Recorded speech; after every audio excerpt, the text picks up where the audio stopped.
welcome to Blue Chair Studio. My name is Simeon Flick, and in this clip I'll be talking about methods for recording, mixing, and editing classical guitar.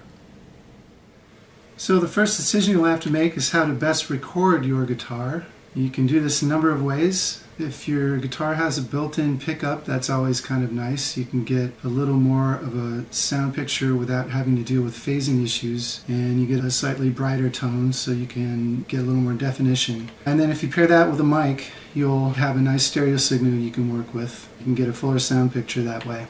My guitar does not have a built-in pickup, so I need to use two microphones. And the next thing I'll have to do is to figure out how to best place those microphones to get the optimal sound. Okay, so I've decided to record with two microphones, which means we need to think about phasing issues. Phasing is the either amplification or cancellation of the signal because the waveforms are either meeting up and negating each other, so they're in opposition, or they're amplifying each other. And we certainly don't want that. So there are two ways we can do this. The first way is what's called XY. What we would do in that instance is point one of the microphones at a 45-degree angle to the guitar, pointing at the lower end of the fretboard.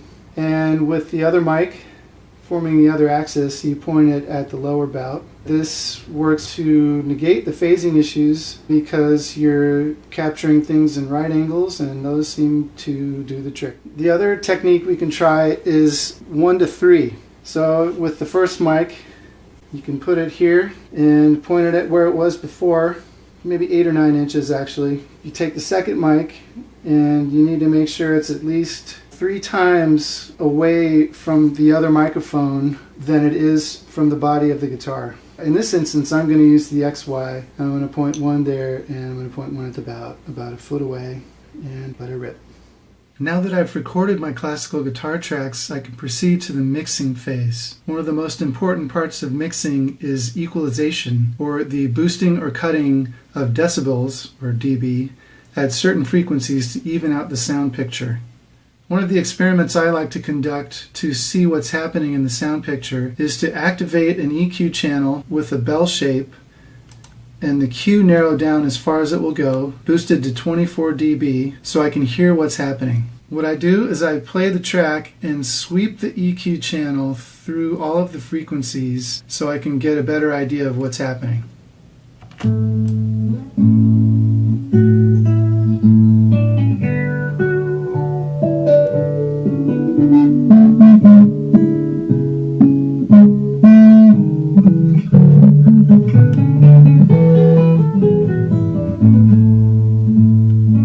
So upon conducting my frequency sweep, I've noticed that there's a lot of boominess down in the range between 50 and 300 hertz. So the lows and the low mids are sticking out a little too much for my taste. We also need to consider that the classical guitar has a range from roughly 82 hertz to 12,000 hertz. Having anything below 82 hertz will not only muddy up our sound picture, but is superfluous to the guitar's range. So what I'm going to do is put a cut at 50 hertz and minus 24 dB to remove that superfluous information. I know for a fact that my guitar has wolf notes in the range from 100 to 300 hertz. So what I will also do is put a 5 decibel cut at 250 hertz to try to mitigate some of that wolfiness. I also noticed the benefit when I swept the EQ through some of the higher frequencies. So I'm going to add 1 decibel at 6,689 hertz because I liked the sound of that. What I've decided to do on this channel is do the same cut, minus 24 at 50 hertz, to get rid of the superfluous low end that might muddy up my sound. I've done a minus 5 dB cut at 198 because this track was a little too strong in that region. And I've added a 1 decibel boost at 5,000 hertz. We live in a world where to err is human, and in the technically demanding world of classical guitar, mistakes can occur in the blink of an eye. This is where the editing process comes in. I've recorded my transcription of Domenico Scarlatti's Sonata in A major, Kirkpatrick number 208, and I've found several mistakes in my performance. I've chosen one to edit in real time. So you can hear the mistake. I misplayed a note. The first step in editing this mistake is to decide how much to cut out. Phrases are very important, and I need to keep in mind that underneath the mistake are sustained notes that I need to reckon with. So I have a sustaining open E string underneath that entire phrase, and that's what I'm going to cut out. The next step is to make 2 incisions. I'm going to go in on a very microscopic level and make my first incision somewhere before the waveform begins. What I'm looking for is a space between the sound waves, and I believe I've found one, so I'm going to make my incision right here. The next incision needs to be made where the mistake ends. I've found the spot between sound information and have decided to make my cut here. With both cuts made, I can now delete the mistake and look for a replacement. The great thing about Scarlatti sonatas is that both sections repeat, so it's easy to go back to the first iteration of this phrase and copy it.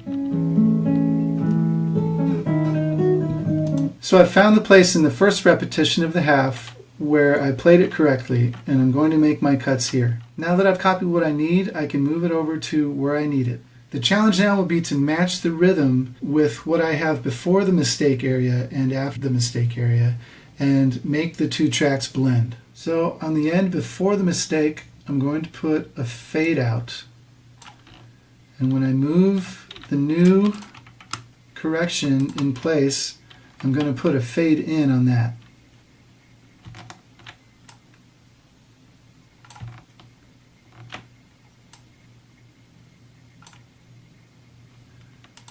It's very important when you move the copied section into place that you make sure it abuts right up against the other track, and then you can add your fade in.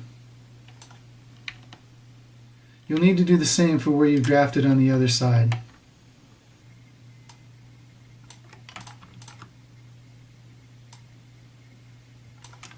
Okay, I've placed my correct passage. Now I can check it for rhythm and for smoothness of transitions.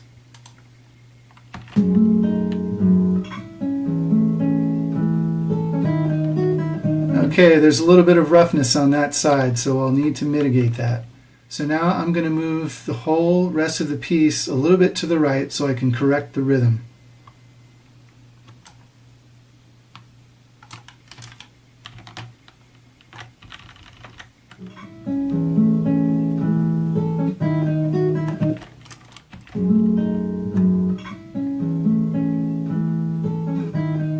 I've made all my edits, smoothed my transitions, and now I have a passage that plays beautifully.